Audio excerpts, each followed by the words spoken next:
inside and out. She was a goal-oriented professional, a caring sister, and a loving new mother.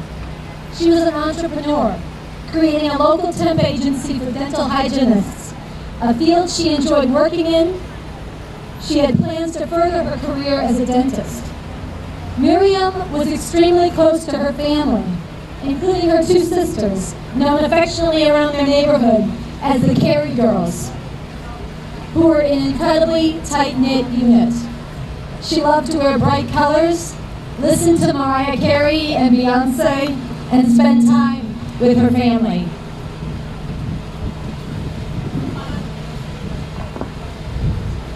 On October 3rd, 2013, while driving in Washington, D.C., Miriam encountered a Secret Service checkpoint. Despite false media reports of aggressive driving and an evasive chase, the police report shows that Miriam did not break any laws or even the speeding limit. After making a U-turn, she was surrounded by both Metro PD and the Secret Service, who unloaded multiple rounds of ammunition into her car, with her daughter still inside, fatally striking her from behind. Miriam's multiple shooters have yet to even be named to the family and to the public. Miriam had a clean record, no drugs, no criminal history or intent, so in an effort to criminalize her, the police and the media publicized her private experience with postpartum depression and even claimed that she had been stalking President Barack Obama, which was absolutely false.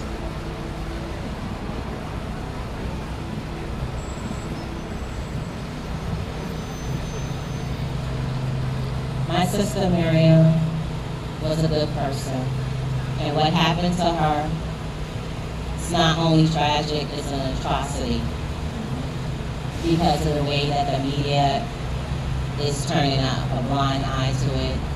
People don't know the truth, and the truth of the matter is my sister was unarmed, she was innocent, she was a law-abiding citizen, and she was killed unjustifiably.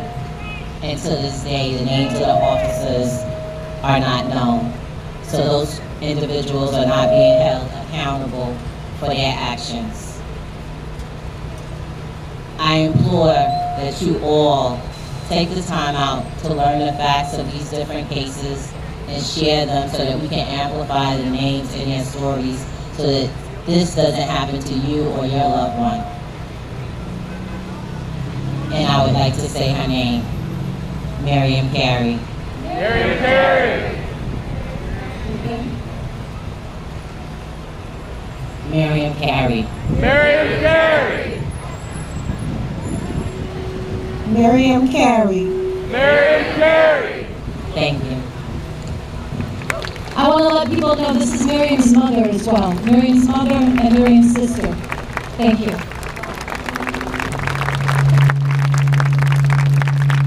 Who will hold Miriam Carey? Who will hold Miriam Carey? Who will hold Miriam Carey? We will. Who will hold Miriam Carey? We will. Let's bring her. Let's bring her. I like this sound.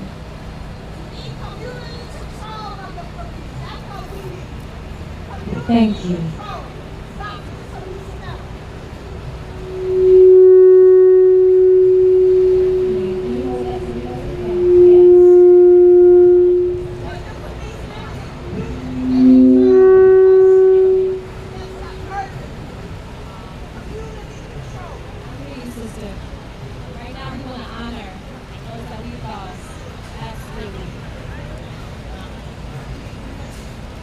So now I want to invite Frances Garrett, mother of Michelle Cusseau, to the stage. We'll be joined by Eve Ensler of 1 Billion Rising and Carl Dix, who Stop Mass Incarceration Network.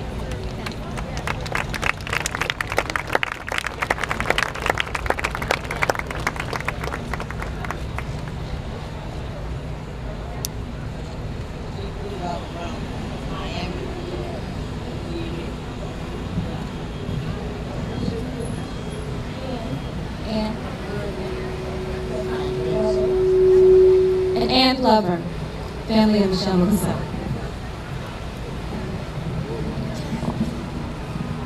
Remembering Michelle Clouseau. Michelle was the youngest of three, a mama's girl through and through, an adventurous traveling companion. Michelle was known for giving loving advice to family members, helping them to move forward. A religious woman, her last noble act while with us was to forgive the man who had killed her brother decades earlier and to commit to working with him alongside her mother after his anticipated release from prison. Her smile said it all.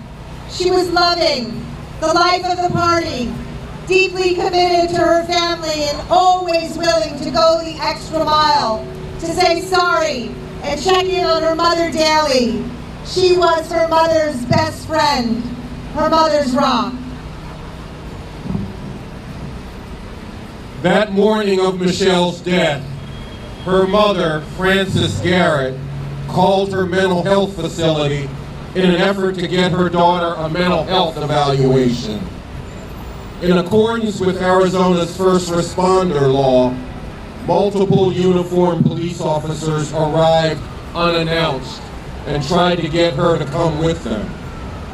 Some officers retreated, but one officer, a sergeant who had been there for 17 years, pried open her locked security door. Once he was inside, he said he felt threatened by the look on her face. He made the decision to shoot her in the heart. Despite there being a hospital less than 2 minutes away, Michelle was driven across town for medical care, which proved to be too little, too late. Thank you. Thank you both for speaking up and on Michelle's behalf. Pretty much says it all. What I want and I'm working on to see is that laws are changed, amendments are made for pickup orders with our community and picking up people with mental health issues. Laws need to be mandated, updated, and some done away with. So I thank everyone for being here today, and it says, like, to say her name. Michelle, family is here. She's had family members fly in from Florida, Georgia, to be here today in her honor and her presence. And I want to thank them. Michelle Clouseau. Michelle Clouseau. And thank you guys for coming, because this is very important for families, communities across the country. We need to speak up for people to know what's going on within the hidden corners of our community. Thank you. Can we say her name? Michelle Clouseau. Michelle Clouseau. Michelle Clouseau. Michelle Clouseau. Michelle Clouseau. Michelle Clouseau. Thank you. Thank you. Thank you so much for being here. Who will hold Michelle Clouseau? We will. Who will hold Michelle Clouseau? We will. Who will hold Michelle Clouseau? We will. Who will hold Michelle Clouseau? We will. Thank you, family. It takes all of us. Say her name. Michelle Clouseau. Say her name. Michelle Clouseau. Say her name. Michelle Clouseau. Thank you.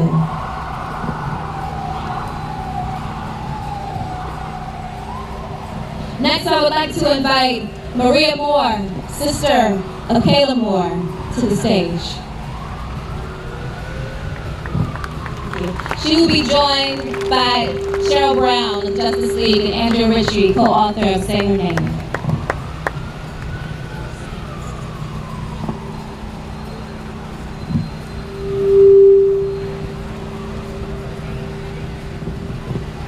Kayla was a published poet, a bubbly personality, and a loving sister and daughter. Though she was born Xavier Moore, she was always crystal clear about who she was and was blessed to have a family who supported her transgender identity throughout the span of her life. Kayla was always a fashion trendsetter and loved sitting close to her sister Maria from a very young age. She was bold, beautiful, and brilliant. Even though she never got to finish high school, she was tested and had a photographic memory and a near genius IQ. Kayla was an extremely gifted writer and loved sharing her works with others. She loves to cook, and she loves to cook for others. She took in people, she was a caretaker, and that's all she wanted to do. That made her happy.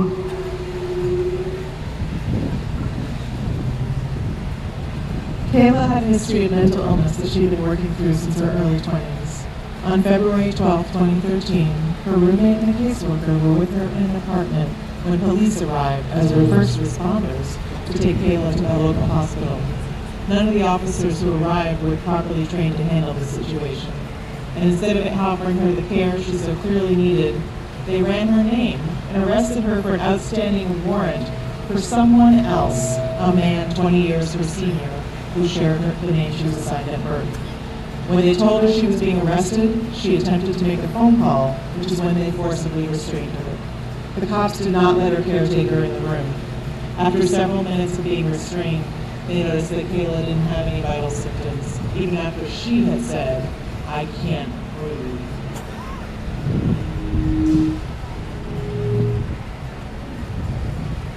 Kayla was everything I wanted to be. She was strong, she was extroverted. When she entered the room, people knew it. When she came, she brought the party with her, and that type of personality rubbed off on other people. You know, Berkeley police may have taken her life, but they're not going to take her spirit and her memory. I won't let it, my father won't let it, we won't let it. There's not one single person in here that doesn't know someone who suffers from mental illness. They may be a coworker, a friend, a partner, but we need to do more. The society has let mental health drop through the cracks, and it's just going to get worse before it gets better. We need to do something. She did nothing wrong but be herself, and the police killed her for it. And that's what it was murder. She was in her own home, and she was with her friends. They tried to get her help, and what happens when people call the police to help someone who's in a mental health crisis? They end up dead. 4 times more likely to die than a normal person. There's something wrong with that. We need to change the system. We need to change who handles these calls, because police are inept. They are not able to deal with people in crisis. They don't want to be counselors. They want to enforce. They want to have lethal force imposed on people, and she died for that. But her memory will not die. We won't let it, okay? Thank you.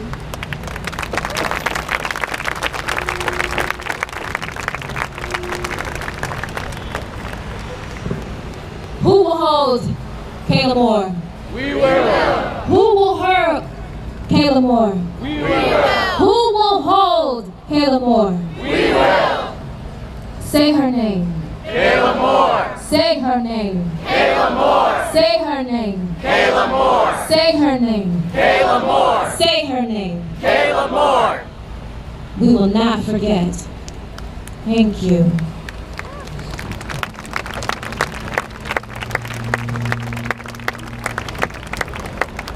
Next, we want to invite to the stage Martinez Sutton, brother of Rakia Boyd, who will be joined by Imani Henry and Marlon Peterson.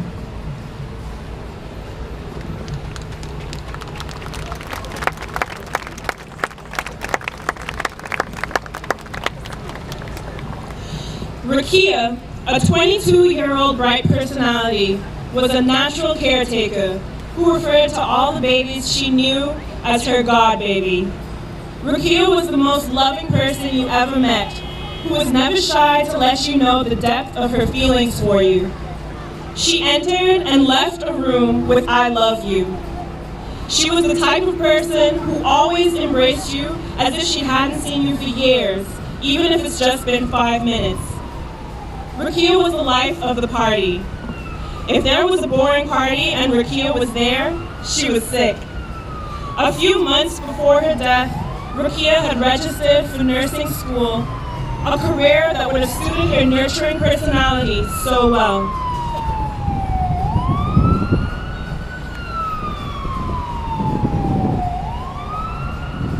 Rakia and several friends were hanging out in an alley next to the home of a Chicago police officer.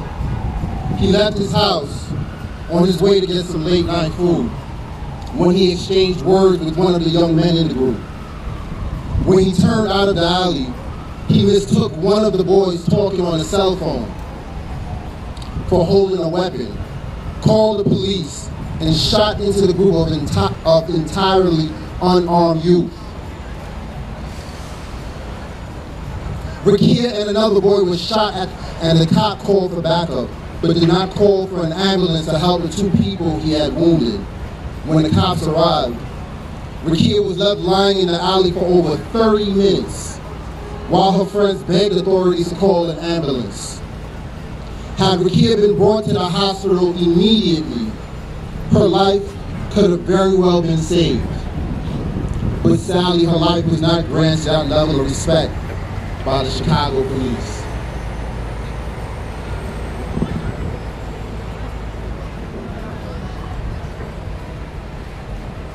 Peace, everybody. My baby sister, Rakia Boyd, she was full of life. She was full of love. Everywhere she went, she made new friends. Every child that she came across was a God baby. For somebody to viciously remove her from this earth and have no remorse for it, it's a slap in the face to humanity. Her case just ended April 20th. And even though we got a not guilty plea, they think that it's over. But it's far from over.